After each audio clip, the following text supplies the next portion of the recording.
This is Keith Fraser for Seconds Out.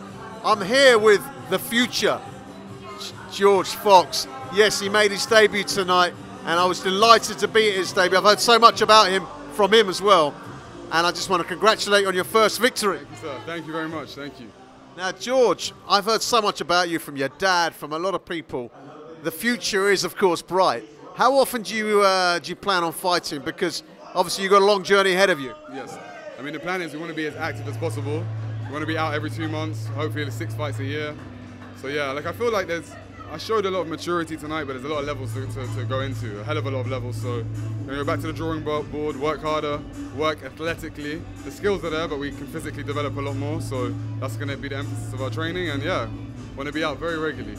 Very regularly. So. Well, it's interesting, and I saw all your fans. I mean, you came along with a big crowd tonight, so obviously you've got to keep your feet on the ground and just keep focused. But tell me, this British heavyweight scene just seems to be going from strength to strength. You've got yourself now. You've got Daniel Dubois. You've got Joe Joyce, who's fighting tonight. We've got Tyson Fury, who's just come back. I'm reeling off the list here. Dillian White, etc. How do you see yourself in that mix? Obviously, it's a bit early to say, but how do you see yourself over the next couple of years? The plan is to take over this game. We're here to be the best. Right now, I know where I'm at. My feet are on the ground. I'm aware of my current limitations, so I don't want to. Those guys that are the mature heavyweights that are at a certain stage of their career. When the time is right, we'll also be at that stage. But until I'm at that stage, keep my mouth quiet. We're going to work hard, day by day, step by step, and see where we get to. But the plan is to go to the top, 100%. Well, it's interesting also because obviously you fought 4 rounds. It was a 4-round fight. How did you enter this fight? Were you looking to finish him early, or did you just want to get some rounds in and just feel your way into the pro game? I'll be honest, my style is a very relaxed style. We look to pick our shots. We like to counter punch.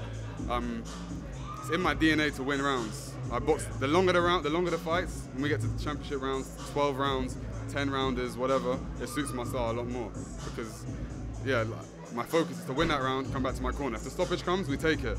But it's like, like a kid with candy. I love winning rounds. That's my focus. So it turns me on. A lot of people like the knockouts, but winning rounds is what turns me on. And also, it's interesting because you've got some young fighters. I mean, you've got Daniel Dubois, who's 20, and he's had, I think, 7 fights so far. You've got Joe Joyce, who's already Commonwealth champion.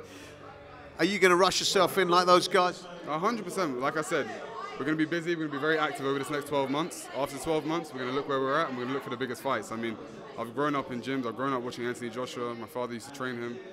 My father trains Dereck Chisora. So I've been around a lot of heavyweights that I've been on the big scene.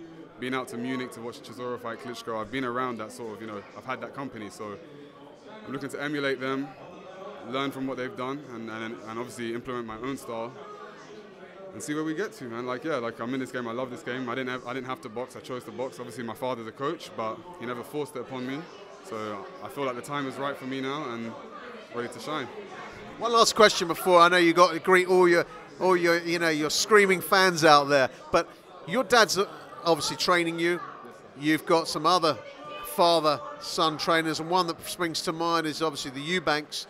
How is the dynamic between you and your dad? I mean, obviously, is he hard on you? Is he softer on you because your son? How does that dynamic work out? I think naturally, when you've got a father-son relationship, there's always going to be more emotional attachment. So sometimes the anxiety or can be at a high, but we've got a lot. Also, on the other side of the spectrum comes a lot of understanding.